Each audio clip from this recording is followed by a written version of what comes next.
All right, Live. we are live. Good morning. What's up?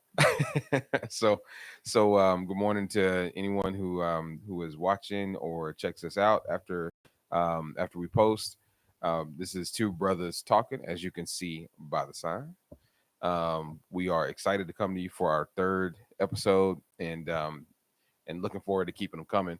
Wanted to kick us off with a few things, and then we'll jump into our topic, which is what is manhood today. What is manhood? So we're going to define it. We're going to talk about it, and all of us have probably an opinion there, but we'll try to hash through those together. So kind of kicking us off, one thing we wanted to acknowledge was we're still working our kinks out in the podcast arena. Neither of us are professional podcasters or Not yet. video editors. But maybe a year from now we won't be able to say that. We can say something different. But we also want to make sure we're delivering. So we mentioned that we were gonna do this every other week on Saturdays. We have kept that commitment. We'll continue to do that. This cause is really important, and you're important. So as we continue, we'll make sure to schedule and post, and put you in a position where you're reminded that we're gonna put out a new episode and what that episode's about, so you'll know if it's pertinent for you or not. So I guess I'll kick us off and jump in on what is manhood today. All right. So I guess maybe we could start with a definition. Okay. So how would you define? You gonna ask me? Yes, of course I would. How would you define manhood Manhood. in your own personal terms? So, okay, from my perspective, Yes. so the easiest way for me to define manhood is I'm gonna use adjectives. Okay. So I think manhood is uh, protection, provision. I think of words like leadership. Um, like those are kind of the basic words that help me define what manhood should look like. Hmm. Um, like you're providing these things to a family or to a relationship. That's what it for me. That's what it means to be the man. Is you're gonna carry the heavy things. You're gonna be the protector. You're gonna be a provider. And I think these things are in us, innately in us. I think like you just know as a man, it just rises up in you, you know, or at least in ideal situations, it'll just naturally happen. Well, I think a lot of times it's taught to you Hmm. what the expectations are, but I think part of it is it's in us. So that's kind of I would use those adjectives to describe what manhood is. What Got about it. for you? I think um yeah, definitely aligned to the adjectives you used. Okay. um I would describe it as, I'll give two definitions. One is just like three simple charters, I think, that generally define manhood. Okay. Um, and those charters are to provide, so very aligned to what you just described, to love, and to protect. Okay. I feel that right, wrong, or indifferent, my personal definition of manhood aligns to those three things. Okay. Someone who is delivering those three things as their primary charter. I don't want to say that there aren't women that don't deliver those things. Right. Of course there are. Right. I, but as your primary charter, that that to me is manhood. Now, the second definition I would give you will be more about, like, I guess, how that shows up. Okay. So or who it shows up with, maybe, is a better way to put it. So for manhood to exist, to be present, I feel that there is a male called to do those things that I just described. Okay. So if you're, for instance, if you haven't accepted that calling, you may not be living in your manhood, Okay. right? So there are men that are not living in those three charters today, Right. and are not living in their manhood. But once you grow, and different, everybody goes through their own journey, and they get to that stage at different points in their life. Once they get to that stage where you are called, you feel compelled and accountable to do those things. And that, I think that's what you were saying too when you said it rises up in you. Like it's kind of, it's just something that brings that out, and we know who that something is God. Right. There's something that brings that out, and God then compels you to demonstrate those things. Until you demonstrate those things, in my opinion, you are not living in your manhood yet. So okay, so let me ask you this: as a single Hmm. man, what does that look like? How do those things manifest when you're single? Yeah, Protection, love, provision. yeah. Yeah. I, have you ever tried? You ever played a sport? Uh-huh. Yep. What sport did you play? Basketball, football, track, tennis, Okay. What sport did you play the longest? basketball. Do you remember your last year in basketball? Yes. Okay. Imagine if you had never played it before, and then suddenly time like accelerated forward, and you were in your last year, your most competitive year in basketball, Okay. where the skill was highest, but you Okay. had never practiced. Okay. Do you think you would have been able to play? No.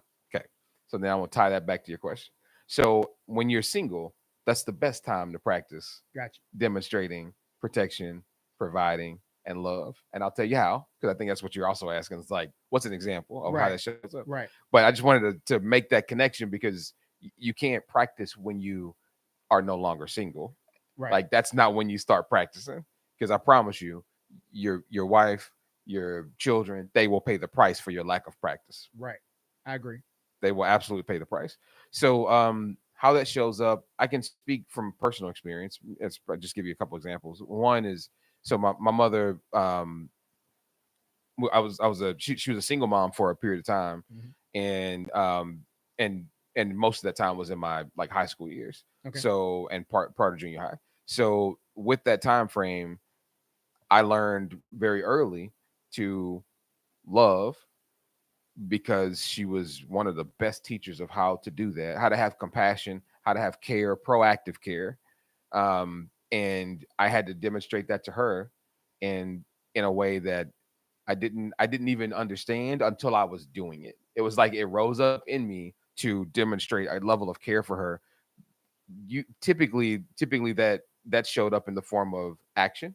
Okay. So either I was, proactively helping her with something, I was doing things for her that I knew would make her happy, because my mom's happiness was priority to me, and her well-being was priority to me, even though I didn't understand how to even define well-being at 15, 16, 17. It was a priority. Right.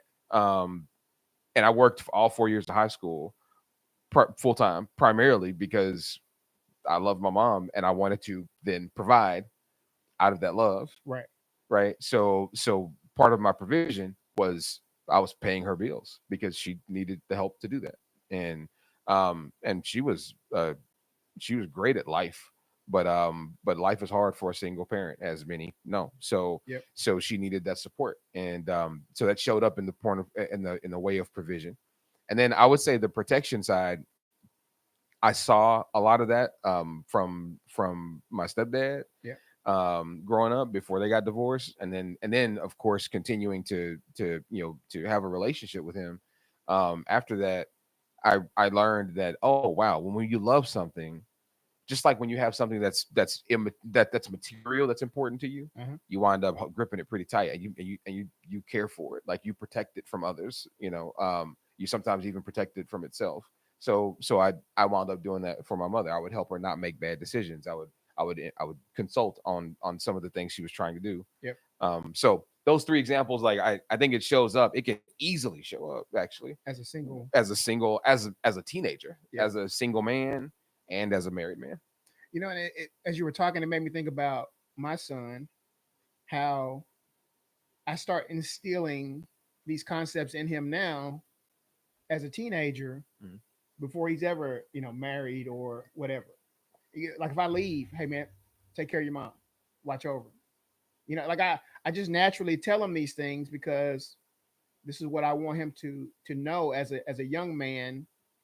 Like, hey, you need to start developing these concepts in your life, even though you don't have a family yet or whatever. Like it's like, so I agree with what you're saying. Like I definitely see it, um, the need for our young men to start developing these concepts within themselves. Well, I think it doesn't really happen until we have to demonstrate it for them, which is obvious, right? Right. So we have to demonstrate it. But then also I think we have to create scenarios so that they can demonstrate it.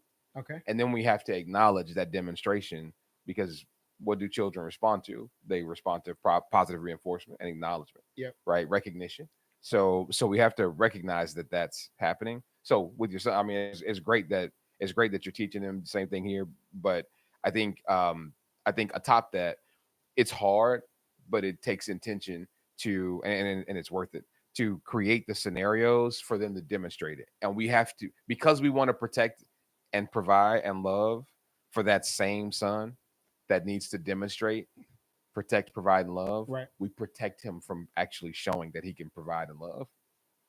we We, we we, almost stop them from doing it because we care for them so much. We don't want them to have that discomfort, the pressure that comes with that. We don't want them to have it, and we wonder why young men are not as durable sometimes, or as accountable as we would like them to be later. And that's why I'm speaking from personal admittance. I have done that right. to my sons for sure, at times.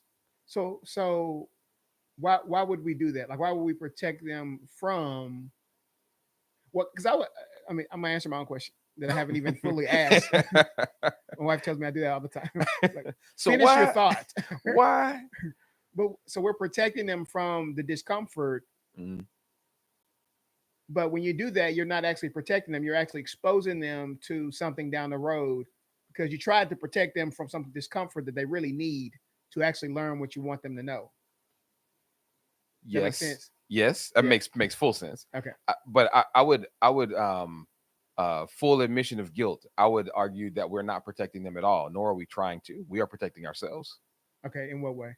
because we don't want to face that discomfort on their behalf. Okay. Like we it's almost like when when you have those moments where you don't discipline, and you know your child has done something that's, one, dangerous for themselves, two, definitely inappropriate, or you've told them it's wrong and they're doing it anyway. And then eventually, or sometimes you just get lazy or you get selfish and you just don't want to deal with it. Yeah. And you don't deal with it, Yeah. right? And it's the equivalent of that in the protection, sense. Like Yeah. you're protecting yourself from the hardship of having to deal with it. Yeah. But what's tough is, there's a lot of sayings around this. I'm sure I'll get all of them wrong, but what's tough is about that is that you will either have discomfort today, or you'll have discomfort later. Like, you will have discomfort. Like, it's gonna come. Yeah. Or said different, that bill's due. Like, it will come due. Yeah. So what you don't want it to when you don't want it to come due is when they're 18 and 21, and their decisions have a lot more impact, Right. right? Like, it's better to have it come due when they're 5 Right. and 10, right? And you're teaching that young man, boy, to care for his sister in a way that showcases love, provide provision and protection. You're teaching them to look out for their little brother, look out for their mom. Like there's a teaching. My Neither of my kids could do anything to protect their mom when I was teaching them to protect their mom. Right. But that wasn't the point. The point was that they need to practice it now in mindset, so that when they can, it's already a rhythm. It's already a habit. Okay. So let me ask you this: what is manhood without relationship? Because you're talking about Mm. protect, provide. Like, there's this concept of, hey, my sister, my mom, I'm helping. But what does it look like without that piece? So, like, connectedness, like, is that kind of what I'm hearing? Like, Yeah. Like, what does it mean to be? What does manhood look like without these relationships? Like, just me. What does it look like in the eyes of God for me to be a man in His eyes? What do you think about that? That just came to me. I wasn't even thinking. yeah, yeah. I think so God is love, right? Right. And he made Adam first. Right. He also made us in his image. Right. So what should we be? In His image. And God is love. Right. So what should we demonstrate? What should we literally just be? Love. Like that to me. So the provision and the protection gets a lot of attention, and we've even talked about it probably a little more here than we did the third. But the first and primary thing that you should be, which you should be alone, or with someone, is love. Like that is who we are, who we're called to be. Men should be the best at love. Right. Like we should be great at it. And what that how that shows up to your question about like what about when you're not in a relationship, or how does that look as it relates to relationships? It's really difficult to be loved in isolation, Okay. right? So I believe and have experienced that it doesn't need to be a girlfriend, a wife. It doesn't need to be one of your children. It can be a a cousin. It could be your mom. It could be your brother. It could be anyone who's around. It could be a colleague who you walk by and you see has a need, or God has compelled you to engage them in some way, and offer yourself to them in love. Right. Like that unless you live in a mountain alone, like there is opportunity to demonstrate that love that you're called to demonstrate without being in a formal relationship, or without being surrounded by loads and loads of family. What? Like it's there is a world where you do there's a world where isolation certainly exists, Right. and I think that's probably one of the most dangerous places for men. And you wonder why. And there's studies upon studies around this, where isolation leads to a lot of negative behavior, and there's a reason for that. It's because we're not called to be isolated. Right. Like, unless when God isolates you, that is a different experience, and and it's and it's very intentional by Him, and usually that is isolation for transformation. Right. Outside of that, the general experience, the majority of your experiences are not intended to be in isolation. Yeah. It doesn't mean you're intended to be in a crowd all the time, but you know what I mean. Right. I'm with you. Yeah. When I asked a question, I didn't have an answer for myself. But what I thought about, in line with what you're talking about when you're talking about love, is that as a man, a real man can knows how to love God Mm-hmm. Mm-hmm. and love what He's asked you to do. Because you think about Adam, it's just him and God, and he's got this instruction to work this ground, tend it, and take care of it. So it's like I need to love God and love being obedient to what He's asked me to do, love His work that He's given me to do. I think so. I think it still works. Like outside of relationship with other people, I got to learn how to love Him and be obedient to what He's called me to do as a man. Like that's what it looks like to be a man. Mm-hmm. And then at that point, then He says, "Oh, you know what? I don't want you by yourself. I don't want you in isolation. I don't want you all one. I don't even want you self-sufficient, dependent on yourself only. I'm gonna give you this task to be fruitful and fill up this earth. But now you got to do it with somebody else. Mm-hmm. You got to learn how to love them. You got to learn how to be fruitful with this other person. So I think love. I totally agree, in agreement with you. I think love is an important piece to being a man, is learning how to love. I think as men, we understand lust. Right. Love is a different thing, Very different a thing. very different thing. Well, so how do you think? Well, actually, before I ask my question, since you just said that, I want to probe on that a little bit. Okay. So why why do you think men get confused about love and lust? Um, I don't know that we've had. I don't know if we've always had a good example. Okay. I think you. It needs to be shown. It needs to be explained. It needs to be demonstrated. So I think the more we understand these things, the more we see, then I think we develop in our learning how to love others. Mm-hmm. The more we understand what it means to receive love, Mm-hmm. which is kind of the prerequisite for a Christian, is like I receive the love of God. It empowers me to love others. Then I think the more that we learn how to receive love, then we can kind of give it out. I think what we've known is what we've seen on TV, what we see in magazines. We see a lot of lust, Yeah. and so it's hard to demonstrate love to others when all you know is sex and lust. Like Yeah. it's just very hard. So I think that's part of the problem. I would say that makes total sense. I would say that I feel like uh sex and lust and intimacy. I'll throw that word in there because that's a little less charged, and I think maybe people can. I'm hoping that word grabs someone. Those things are empty without love. It's a Right. it's an empty container. Outside it looks full, but only because this glass is transparent can you see that there's water in it. Like if this glass was not transparent, you would think there's something in it, but Right. that would be the equivalent of lust and sex, like That's a good example. without love, right? So it's an emptiness that I think is important that we feel, and it usually leaves us chasing what's supposed to be in the cup. So we go out and we get more cups, Yep. but we don't ever fill any of them, Yep. right? And that's a really tough habit to break. Yep. And a lot of men and women are going through that process. So I hope that encourages someone to fill the cup with Yep. love. So so I'm going to go back to a question. How do you? So we defined what we feel like manhood is to us and how it shows up or how it can show up.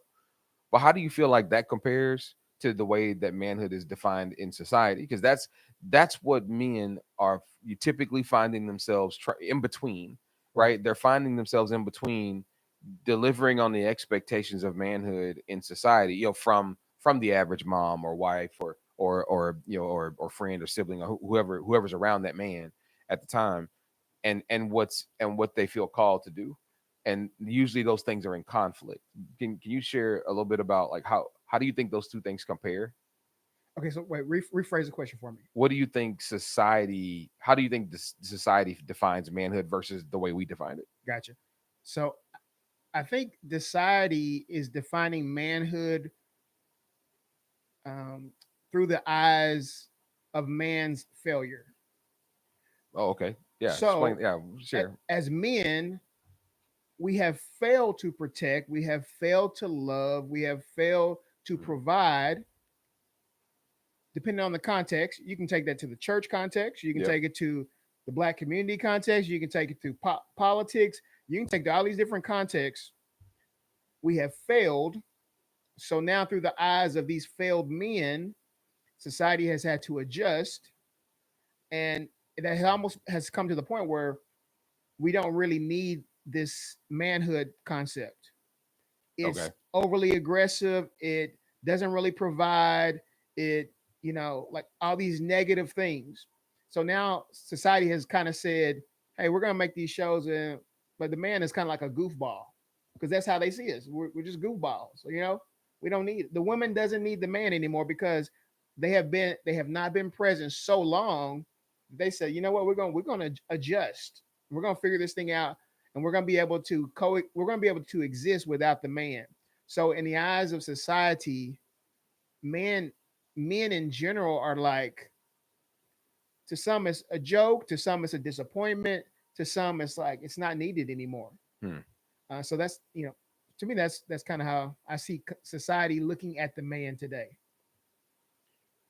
Yeah, there is a heavy level of disappointment in um in how manhood shows up today in general. It doesn't mean there aren't great men out there. It doesn't mean there aren't Right. men demonstrating manhood in ways that are beyond what we just described, Right. even. But still, there, from women, there's a lot of disappointment. Um, I guess, what do you feel like? I heard a lot of what you just said relate to leadership. Uh-huh. So where do you think that's showing up most? Like you mentioned, politics. You mentioned, the church. Um, but where do you feel like that lack of leadership starts? That's probably a better way to put it. Where do you think it starts? um, well, I think it starts at the home. Okay. um, the father, I think, is not present in a lot of lives now, and not even like some fathers are there. um, but like even when you have marriages fail, now you have divorce, Hmm. and now you don't even have the time with either parent as much. So it's like it's all these different ways where it's like you kind of chip away at what needs to be seen, what needs to be heard. You have less and less of it, and so it's like a domino effect. So down the road, now you have men who are really little boys Mm. because they haven't been given a full picture of what manhood needs to look like. So now they got a little bit from their father, who they saw every other weekend, and then they got the rest of it from their buddy or from social media. So, and if you take that and you put that together, that's a mess. It's a mess. And then you have a family that's a mess. Well, so here you got this young man who goes and he reproduces, and this is the kind of, based on his knowledge, he's trying to teach his son, and it's just like the further away you get down the road, the more it's like you don't have a man anymore. You got something that's just a mess. And so I think that's kind of what's happened to some degree. Yeah, yeah. It does seem there's certainly a theme, and the theme is growing, not decreasing. Right, Unfortunately, um, going back to the example you just used of a broken home, you almost see like this acceptance of that and the impact of that on the child from men and women more than I would have expected. And I'm a result of a broken home. Like I'm right, so I'm speaking from personal experience, and then also I'm married into a ready made family. Like me and my wife got married, and she already had three kids. right, So and we both have been divorced. So like I've experienced all sides of that equation. And there is this acceptance that I didn't even understand about it, right, but and the acceptance I'm specifically referring to is that, like, well, the child will be all right. right, Like we're gonna do us, and we're gonna do what's in the best interest of us. We'll say it's in the best interest of the children, but the reality is, like, similar to the example we were talking about earlier about protecting ourselves. We're gonna protect ourselves. We're gonna do what's good for us. If right, that means that you don't see them as much as you probably should, so that they can see what manhood looks like, because young girls need to see what manhood looks like too. So all children need to see that. right, If that's, I'm gonna be present, and I'm gonna push to be present. right, Like, even if me and mom have an issue that we haven't fully resolved, right, so what? Like, our children are more important. I'm going to make sure that we don't start, or that we break that curse of our children not understanding manhood by being present and being fully engaged and showing them that. right. I feel like I just don't see that as much as I would love to. And of course, because my in my mind, my bar is like, I'd love to see that all the time. Like, that's all I would love to see. Right. But it just seems very difficult. What do you think is stopping? What do you think is stopping? I'm gonna put this on men, because that's what we're talking about. What do you think is stopping men from improving that scenario so that they can demonstrate that manhood, and they can also impart that manhood on their children? So I think we would acknowledge we're speaking generally, because Generally. there are people, there are men out there who are walking in that role and they're not going to relinquish it for nothing. Yep. But I think it's, we live in a society where if you see, hey, I got 10 people on my block and five of them are divorced and single mom, single dad type situation, then it's more acceptable. So if I find myself in that situation, it's easier not to fight, to kind of break this curse or try to be different. Like, just go with the flow. This is the norm. So marriages don't work out. It is what it is. We just keep it moving. I think that's where we are as a society. Is it's like we're broken, and there's no quick fixes for it. But what's quick is doing all these other things that we're doing right now to deal with it. Hmm. Those are easy. Those are quick, and they're the norm. So it's going to be more and more. Uh, you're going to see less and less of these exceptions where families are making it work. They are hanging in there. They are doing whatever they got to do. And you're going to see more and more people just saying, "Hey, this we're just going to have to figure out something else." And I'm going to have to tell myself the kid's going to be okay. Kids probably might be okay. It just depends on the situation. Kid might not be okay. If you and dad or mom, if mom and dad are going at it constantly for 18 years, you're watching this, or for 15 years, you're seeing this, kid probably not going to be okay. And then they're going to have to figure it out when they are adults and they're deciding to get married. So it's like, it's kind of like a coping thing. Like, we tell ourselves these things because I just need to get at this thing, or I just need to make things, I need to do what's best for this moment, Right. whatever that is. And you just got to do what you got to do, and you worry about it later down the road. You tell yourself whatever you got to tell yourself so you can kind of keep it moving. And we find ourselves just in general in life in these kind of situations like this.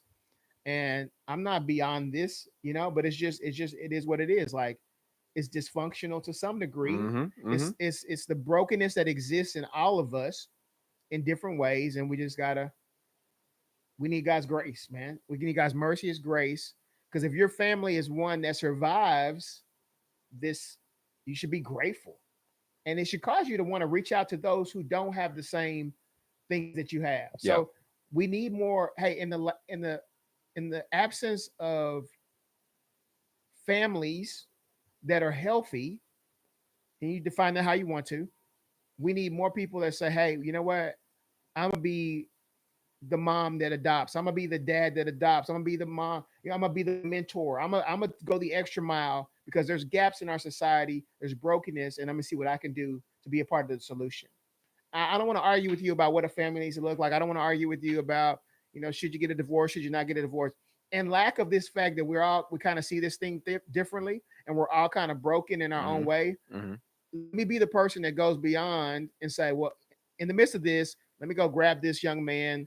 Let me go grab this young lady who needs this in her life. Mm-hmm. Let me be the healthy example and do what I can. And I think that's what we got to do as a society. Yeah, you said yeah. That's a mouthful. Yeah. Agreed. Agreed. I felt like there was a opportunity for a choir to jump up in the background. That yeah, that was well said. And I guess taking that taking that to one more level of like probing and discovering, and then we'll round out with some of the things that we can do, right? Okay. And what you actually just kind of peeked into as a topic. When you think about where manhood should be demonstrated most, what I heard from you was that it's not. I'm looking for more confirmation than anything. What I heard from you is that it's not in the church, it's not at school by a teacher, it's it's by the father. I'm not going to say at home, because the father might not live at home, Right. or the child may not live with the father, Right. but it's the father that is accountable and is best positioned to ensure that demonstration of manhood is present for that child. Right. Is that what you're like? That's the place. It's not in these other places where people tend to go look. Yeah, I think we immediately go to these bigger organizations. We want laws, we want all these different things. We want the church to do this, but like it starts on a one-on-one individual. It starts with me. I think it's, and I know that's the long-term solution, Mm-hmm. but it's the solution that's going to last. Is individually, one by one, we got to make, we got to be the change we want to see in the world. All the different little cliches that we hear. Right. Yeah, I think it starts in my home, whatever their home looks like, single mom, single dad, whatever. Even for a single mom to recognize, hey, my child needs to see a that manhood, that daughter, son, they both need to see it. Just like your child needs to see a nurture that they need they need the womanhood aspect, they need the malehood Mm-hmm. aspect. Mm-hmm. Those things work together to give them a full picture of the things that they need in life, because I don't bring everything to the table. My Sure. wife can do things that I can't do because she's different than me, and you can't get around that. That's right. Yeah. That's right. Yeah, and it's interesting too, because like I think my mom would, who's long since passed, but I think my mom would say that um remember her saying this, like she had more to do with me becoming what she referred to as a good man than I thought. Okay. And I'm saying that because I think a lot of moms believe they can make their sons men, and it's like, look, you can do your part. Your part is important. Right. Your part is absolutely important. But there is this need that I had. I'm speaking to any mom who winds up listening. There's a need I had as a young man to and a boy to hear from a man, and that was fulfilled at times when my mom was married, but then it was unfulfilled at times. and when she wasn't. And that there was a void there until God blessed me to be around some really good men Right. later, where I was able to pick up some of those things, right? And it was by his grace that I was positioned in those situations to just be exposed to what constructive, positive, loving manhood looked like. And a lot of those men I met either in church or in social settings like social groups, right? So I was either sports or I was involved in other things. So Right. I but mostly in church, and I was surrounded by all of these really not all of these imperfect but loving men, Right. and they taught me what it looked like. And I would just encourage any mom who believes you're going to do that solo, and any man who believes you're going to do that solo too, to recognize like there is a void that you'll leave with that child potentially if you don't expose them to other opportunities to expand on that manhood, characteristic. I think because women have had to be the single parent for so long Hmm. that I think it's totally possible to look at characteristics and try to communicate those to your child. For I sure. think you can do that. But there's no part of me that I believes that if my wife wasn't around, I could ever give him what a mother gives him. It's not It's possible not because possible. I don't have it within me, Right. and you can't get that from a book. It's like a person trying to communicate Christianity by studying the Bible. Hmm. There's some things that you're going to pick up on, but there's a lot that you're going to miss because you don't have there's not that relational spirit of God indwelling you to be able to communicate that. You're just giving information because you don't really understand what it is as a Christian because you're not one. Right. Once I'm a Christian and I read the Bible, I may pick up on the exact same information, but it just hits differently. Yeah. And it's the same thing with being a parent. I couldn't be the mom. I don't have the understanding. I could have the information, but it's just not gonna hit the same as a mom communicating what it means to be a mom or a dad communicating what it means to be a dad. Like it's just different. This is my opinion. Right. Yeah. Or a man communicating what a demonstration of love looks like from a man. A demonstration of love looks different from a man than it does a woman. Like Yep. it just does. And Yep. it doesn't look better or worse. It's different. It's different. God would have made, Adam, and that's it. If it was enough. Like God made more than that. And both of us are me and my wife, we are perfect together. Like, but we are totally imperfect separate. And but together we're perfect, and that's the only way we're perfect in His grace. So let me add this. I don't know where we're on time, but let Yeah. me add, when God gave Adam Eve, she was a helpmeet. So she was if you look at the word, she's a counterpart, Mm-hmm. right? And if you physically, we're counterparts. In other words, like America and Russia are counterparts, male, female counterparts. Physically, we come together because we're different. We're counterparts. If we come together, now we're fruitful.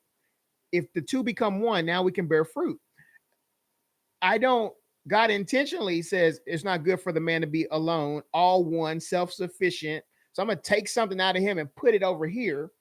And now, in order for him to fulfill my will, he's got to learn to become one. Adam doesn't no longer has. There's some things that he needs now are over here. Right. And so, like, you take that, you translate it into, hey, now we're a family, or now I'm a parent. I do not have everything to give to this child.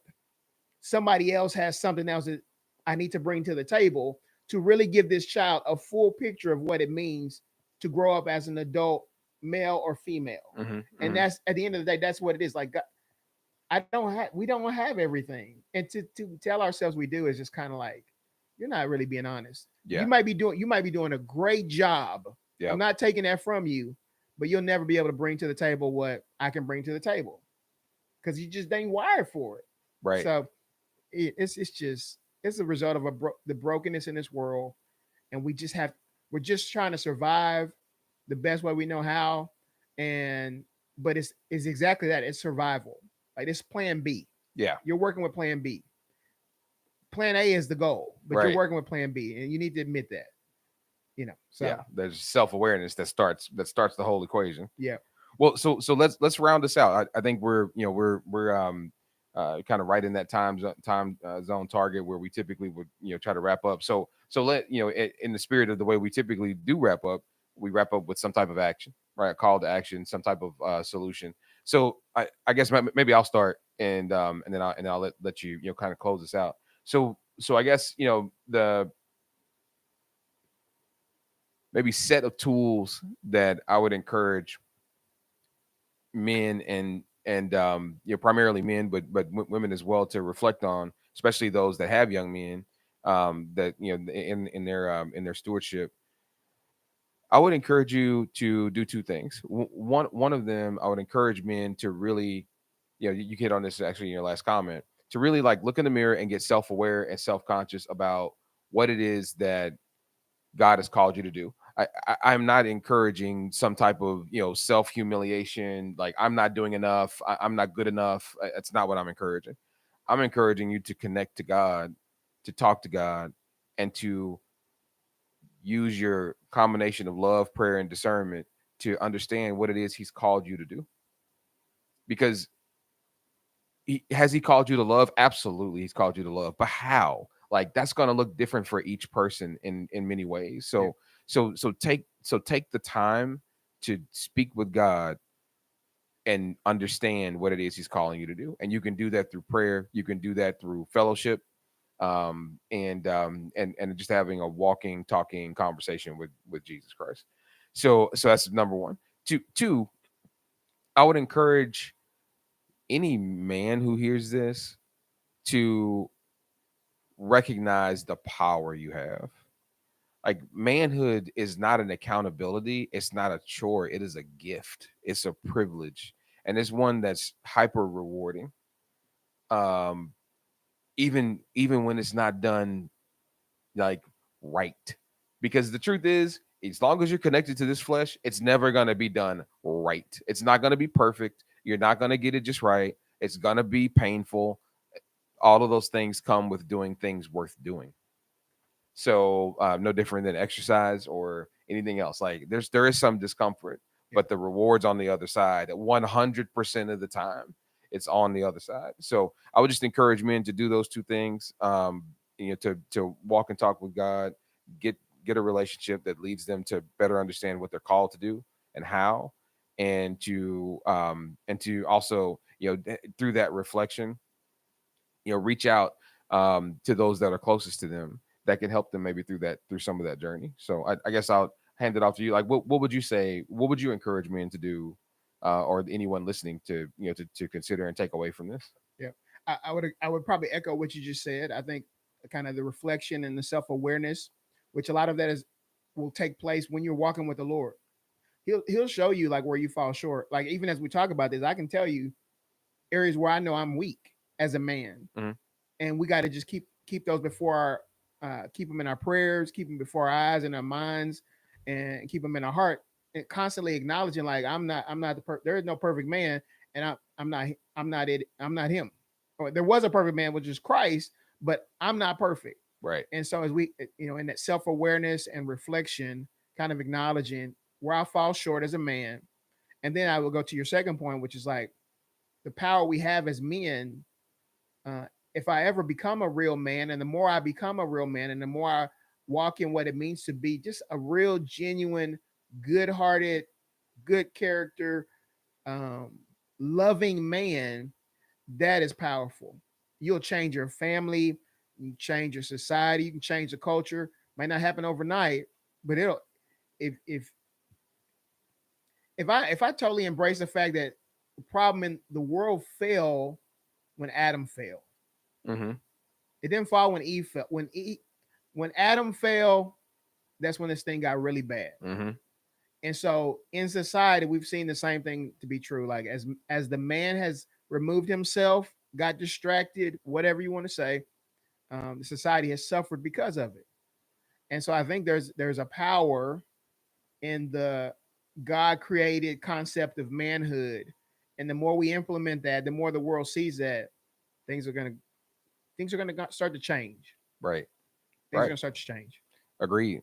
Agreed. Well, two brothers talking.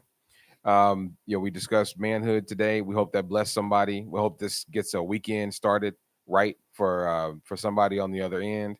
And we'll see you in 2 weeks with another hot topic. God bless you. God bless you.